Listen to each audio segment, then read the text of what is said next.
On August 31st, 2025, hundreds of anti-immigration protests under the banner March for Australia erupted across the nation, from Sydney and Melbourne to Perth and Townsville.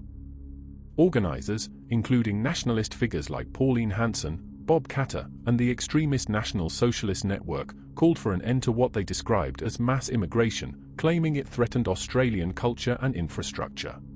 I was there screaming on the megaphone, "Get off her, get off her!" Protesting immigration before attacking our First Nations people. Australia isn't racist, huh? What the is this? This is our reality. Attendance estimates across the country reached approximately 42,100 protesters. While many protests remained largely peaceful, several cities saw violence. In Melbourne, police deployed pepper spray and baton rounds amid clashes with counter-protesters.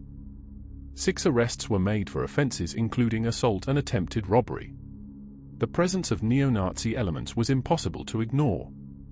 In Perth, a group of over 5,000 attendees chanted "Heil Australia," a phrase police described as distasteful but not prosecutable under current hate symbol laws. Not everyone who marched was expecting to be led by Nazis. It was disgusting. See my little kids here? I wore that Aboriginal flag to show solidarity. March as one, together. And look what these idiots have done.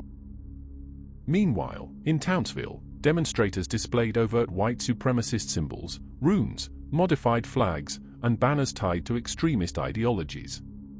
In Melbourne, members of the National Socialist Network broke away to violently storm Camp Sovereignty, a First Nations protest site, attacking women and elders using sticks and flagpoles. 4 were injured, and the incident is now under counter-terrorism investigation.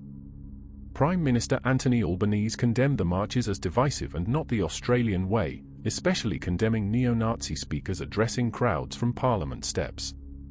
Government leaders, including the Multiculturalism Minister, called for national unity and a crackdown on extremist ideologies polluting public discourse.